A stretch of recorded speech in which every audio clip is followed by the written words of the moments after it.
अब बचा हुआ है कौन? धनानंद। सिकंदर का उधर खेला खत्म हो गया, बचे हुए हैं कौन? धनानंद। अब बारी है धनानंद की। अब जो है चंद्रगुप्त को मौर्य को आदेश देते हैं कि अब अगला टारगेट कौन है तुम्हारा? धनानंद। अब धनानंद के पास पहुंचा कैसे जाए? इसके पास जो है सैनिकों के लाखों में सैनिक है, हाथी घोड़े, बहुत बड़ा सैनिक है, और हम अकेले, आप गुरुजी एगो गुरु एगो चेला, क्या होगा? तो धनानंद की एक बेटी है जिसका नाम है दूरधरा। क्या नाम है? दूरधरा।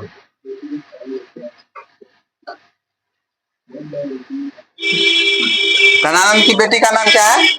दूरधरा।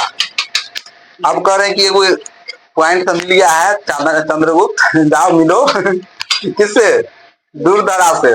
और यहीं से रास्ता मिलेगा कहाँ जाने के लिए? धनानंद के पास। धनानंद का गर्दन तक पहुंचोगे उससे पहले तुम इसकी बेटी के पास पहुंचो, उससे मिलो, देखो उससे दोस्ती बढ़ाओ पहले, और वही सब कुछ बता पाएगी तुमको। हर चीज खुफिया जो भी जानकारी चाहिए, राजा का कमजोरी जो भी, वो कौन कहाँ मिलेगी? वो दूरधरा के पास। तो चंद्रगुप्त मौर्य बढ़ता है मगध में, और मगध में घूमते घूमते घूमते घूमते किससे मुलाकात कर लेता है? दूरधरा से। देखता है कहाँ जा रही है राजकुमारी, किधर घूम रही है, इधर उधर घूमते घूमते दूरधरा से कौन मिल जाता है? चंद्रगुप्त मिलता है, और मिलते मिलते ही दोनों में दोस्ती हो जाती है। दूरधरा और चंद्रगुप्त दोस्ती करता है, क्यों पता ही चल गया। और दोस्ती दोस्ती करते करते दोस्ती प्रेम में बदल जाता है। अभी शादी नहीं हुआ है। जो ही प्रेम होगा, आप प्रेम क्या होता है? प्रेम कहता है कि प्रेम होने के बाद लोग अंधे हो जाते हैं, प्रेम अंधा होता है, उसे कुछ नहीं सुनाई देता, ठीक है, ऐसा कहा जाता है, ठीक है। लेकिन यहाँ पर रियल में अंधा दिखाई देगा, प्रेम कैसे अंधा हो जाता है। अब दूरधरा जो है यह प्रेम करने लगती है किससे? चंद्रगुप्त से। और यह जो सब खेल जो रचा हुआ है किनका है? ये चाणक्य का दिमाग है। और यह जो दोनों प्रेम हो जाता है दोनों में। ये चाणक्य कहता है कि काम भर काम लाइक करना लेकिन यह काम से ज्यादा हो गया है। प्रेम है, कभी कुछ नहीं किया था, पहला बार किया और प्रेम हो गया इससे दोनों के बीच। उसके बाद जो बतियाते बतियाते एक दिन जो है कहीं था, बतिया रहा था दोनों अपना, दूरधरा चंद्रगुप्त कहता है पता है तुमको एक बात? क्या? इस मगध में सबसे खचरा आदमी कौन है? कहता है कौन है? तो कहता है तुम्हारे पिताश्री। भड़क जाती है एकदम, हमारे पिता को इस तरह से बोल दे, पता है तुमको तुम्हारी हत्या हो सकती है।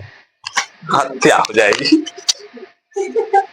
पते न क्या होने वाला है आगे, ठीक है। तो थोड़ा जो है नहीं कुछ बोलती है, लेकिन कहती है कि तुम्हारे पिताश्री अत्याचारी हैं, तुमको नहीं पता चलता, तुम राजकुमारी हो, एकदम राज्य दरबार में अच्छे से रहते हो, कौन सा पता? कभी दिल्ली के लोग कर रहे हैं, कभी प्रधानमंत्री के जो करीब लोग रहेंगे, कभी प्रधानमंत्री को खराब बोलेंगे? ऐसा हुआ? जो राजा के आसपास के लोग रहते थे उनको लगता था बहुत अच्छा साम्राज्य चल रहा है, कोई दिक्कत नहीं। प्रजा के बीच जाओगे तब ना समस्या समझ में आएगी। तो दूरधरा जो है चंद्रगुप्त के साथ रही, और जब साम्राज्य में घूमी तब देखी कि सचमुच हमारे पिताश्री बहुत अत्याचारी हैं, ठीक है। और उसके बाद कर रही है कि तुम्हारे पिता ने देखो कितने लोगों की हत्याएं की है, निर्मम बहुत सारे लोगों की हत्याएं कर दी है, और साम्राज्य में जो है क्रूरता पूर्वक टैक्स वसूल कर रहे हैं, लोगों का जीवन बहुत ही क्या हो गया है? खराब हो गया है। अब क्या होता है कि दूरधरा के माध्यम से हर कमजोरी को जान जाता है कौन? चंद्रगुप्त। और उसके बाद इस बीच कई बार चंद्रगुप्त और धनानंद को चाणक्य को धनानंद पकड़ लेता है, पकड़ के उसके बाद जो है कारावास में भी डाल देता है। लेकिन एगो तो यहाँ है ना एगो हथियार बनल है, बार बार दूरधरा के माध्यम से दोनों बच जाता था। दूरधरा क्या करती थी? बचा लेती थी दोनों के। और एक दिन क्या हुआ कि मौका मिलते ही ये चंद्रगुप्त पहुंच गया कहाँ? जहाँ टारगेट था, टारगेट पे पहुंचा, टारगेट पूरा। धनानंद को जो है चाणक्य कहता याद है प्रतिज्ञा, उस समय आ गया है। और धनानंद का तो अंतिम समय आता है तकनीक, और कहता है चंद्रगुप्त इसे जो छोड़ना नहीं है, इसकी जो है निर्मम हत्या कर दो। और धनानंद का जो है चंद्रगुप्त मौर्य के द्वारा हत्या कर दिया जाता है पूरी तरह से। और मगध पर एक नया सम्राट, जो छोटा बच्चा जो नजर आया था कि बताओ क्या समस्या है चुरा लिया सर। तो वैसा सम्राट जो एक सम्राट जैसा होना चाहिए वो सम्राट मगध में और आ गया। और नंद वंश का अंतिम राजा जो धनानंद था इसकी हत्या करके और मगध पर एक नए राजवंश का उदय होता है और अपनी माता के नाम पर उस वंश का नाम हो जाता है मूरा से मौर्य। याद रहेगी। अब यहां से चंद्रगुप्त मौर्य मगध के सम्राट बन जाता है। अब कुछ चीज इसको लिख लो तुम लोग पहले। अब हल्ला नहीं करना है, अब सुनना है ध्यान से, ठीक है। मौर्य वंश की स्थापना किसने किया? चंद्रगुप्त मौर्य। चंद्रगुप्त के प्रधानमंत्री कौन थे? चाणक्य का एक और नाम क्या है? विष्णुगुप्त। याद रखना। चाणक्य ने कौन सी पुस्तक लिखी? अर्थशास्त्र। क्या अर्थशास्त्र में चर्चा है अर्थशास्त्र की? नहीं, राजनीतिक शास्त्र की चर्चा। ठीक है। चाणक्य के चंद्रगुप्त मौर्य के प्रधानमंत्री कौन बने? चाणक्य। धनानंद की हत्या किसने किया?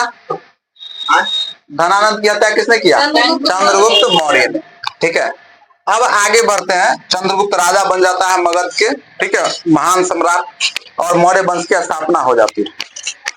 अब जो है कुछ समय बाद क्या होता है कि जो सिकंदर जो 323 ईसा पूर्व में उसकी मृत्यु हो जाती है। सिकंदर का एक सेनापति था। सिकंदर का सेनापति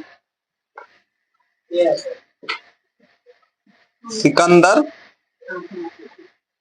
का सेनापति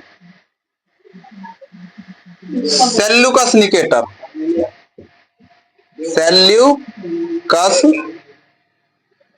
निकेटर। सेल्यूकस निकेटर जितने साम्राज्य को जीतता है सिकंदर और उसकी मृत्यु हो जाती है तो वहां का राजा बनता है सिकंदर का सेनापति कौन? Seleucus Nicator. और सेल्यूकस निकेटर क्या करता है कि कहा हमारे जो राजा थे सिकंदर, इन्होंने भारत पर आक्रमण नहीं किया था लेकिन हम करेंगे। लेकिन क्या हुआ कि ये सेल्यूकस निकेटर का यह इच्छा था कि हम भारत पर आक्रमण करेंगे और इसने आक्रमण भी कर दिया। भारत पर क्या कर दिया? आक्रमण कर दिया। वहां मगध पे। कहा किया? तो मगध। और उस समय जो है चंद्रगुप्त मौर्य ने क्या किया था कि जितने महाजनपद थे सबको एक कर दिया था इसने, क्योंकि मगध बहुत ही शक्तिशाली सम्राट था और चाणक्य की इच्छा थी कि भारत को क्या किया जाए? एक किया जाए, अखंड भारत बना जाए। खंडित भारत नहीं, अखंड। अखंड का मतलब होता है एकजुट भारत। और चंद्रगुप्त मौर्य ने ऐसा ही किया कि इसने सारे महाजनपदों को एक करके भारत को एक सूत्र में बांध दिया था और भारत को बहुत ही शक्तिशाली बना दिया था। लेकिन जब यह मगध का सम्राट था तो सिकंदर का सेनापति जो सेल्यूकस निकेटर था उसने भारत पर आक्रमण कर दिया। भारत पर जब आक्रमण किया तो उस समय भारत में कौन है? मौर्य वंश है। और मौर्य वंश में चंद्रगुप्त मौर्य है। धनानंद है अभी जो ये कुछ नहीं सुनेगा। जो ही आक्रमण हुआ कि इधर से भी ये तैयार थे और दोनों के बीच क्या हुआ? युद्ध हुआ। भयानक रूप से युद्ध हुआ सेल्यूकस निकेटर और चंद्रगुप्त मौर्य। तुम लोग अंदाजा लगा कि कौन जीतेगा इसमें? मौर्य जीत जाएगा पक्का? 100% में से 1%। यहाँ पर जो है कि सुनो ध्यान से, सेल्यूकस निकेटर युद्ध में हार जाता है। चंद्रगुप्त जो है सेल्यूकस निकेटर के हरा देता। हराने के बाद क्या होगा? संधि होगी। और संधि होगी, हर युद्ध के बाद संधि होती है, ठीक है। तभी तुम्हें कुछ ना कुछ सहूलियत मिलेगा, नहीं तो क्या हो जाएगी? हाँ, जो भी युद्ध में राजा है विपक्षी और जो हार गया उसकी मौत हो जाएगी। अगर उसे कुछ बचाना है, अभी भी युद्ध को रोकना है, ठीक ठाक से संधि कर लेना चाहिए, यानी जीते हुए राजा का हर एक बात मान लेना चाहिए। तो संधि के तहत क्या होता है कि सेल्यूकस निकेटर और चंद्रगुप्त मौर्य के बीच संधि होता है। संधि के तहत सेल्यूकस निकेटर अपनी बेटी की शादी करवाता है। यही कार्नेलिया जो है, यह बेटी है किसकी? सेल्यूकस निकेटर की। सेल्यूकस निकेटर अब सोचा कि बहुत हमरो शक्तिशाली है योद्धा, इससे अच्छा दामाद नहीं मिलने वाला, इसलिए अपनी बेटी का ब्याह करवा देता है किससे? चंद्रगुप्त मौर्य से। और उसके बाद कहता है कि अब हमारे दामाद है, कुछ दहेज वेज भी देना चाहिए। तो 4 राज्य देता है दहेज में। काबुल, कंधार बताए थे ना, एगो महाजनपद में था गंधार, जो भी है वही कंधार उस समय नाम था। काबुल, कंधार, मकरान और हेरात, ये 4 गो राज्य दहेज में मिला किसको? चंद्रगुप्त मौर्य को। और उसके बाद जो है शादी हुआ सोलगे। किससे शादी हो गया था? कार्नेलिया से। इनकी 2 पत्नी दुर्धरा और कार्नेलिया, इन दोनों के बारे में पूछता है। वैसे ही पूछा कि चंद्रगुप्त मौर्य की पत्नी कौन थी? तो दुर्धरा। ठीक है, क्योंकि अगला जो राजा बनेगा वो कार्नेलिया का बेटा बेटी नहीं बनेगा, दूरधरा के बेटा बनेगा। दूरधरा का बेटा बिंदुसार होता है और चंद्रगुप्त मौर्य के बाद अगला राजा कौन बनता है, वो बिंदुसार ही बनेगा अगला। ठीक है, अब क्या हुआ कि जब चर्चा हुआ कि सेल्यूकस निकेटर से एक दिन बातचीत हो रहा था, दोनों दामाद ससुर बन गया। दामाद ससुर बनने के बाद क्या हुआ कि एक दिन चंद्रगुप्त पूछ रहे थे कि सेल्यूकस निकेटर से कि काहे ना भारत पर आक्रमण किए थे, इतना बड़ा राज्य था आपके पास, ताकि से आपके हाथी बहुत था। हाथी की कमी नहीं, हमारी सेना में हाथियों की जरूरत काहे नहीं, युद्ध काहे के लिए जरूरत है, तो नुकसान हो गया। 500 हाथी सेल्यूकस निकेटर महाराज के यहाँ पहुंचा दिया जाए। ये कौन घोषणा कर दिए, चंद्रगुप्त। चंद्रगुप्त मौर्य क्या करते हैं कि 500 हाथी किसको देते हैं, उपहार स्वरूप अपने ससुर जी को देते हैं कि ले जाइए 500 हाथी बांध के। हाथी के लिए युद्ध हुआ था, तो हाथी 500 दान में दिया गया। याद रहेगी बात। चंद्रगुप्त मौर्य का युद्ध किससे, सेल्यूकस निकेटर से। सेल्यूकस निकेटर की बेटी का नाम कार्नेलिया। कार्नेलिया का विवाह किससे हो गया, दहेज में क्या क्या मिला, 4 गो राज्य। कौन को, काबुल, कंधार, मकरान, हेरात। कौसे काबुल, कौसे कंधार, ठीक है, मकरान और हेरात। मकरान और हेरात याद रहेगी, कोई दिक्कत नहीं ना।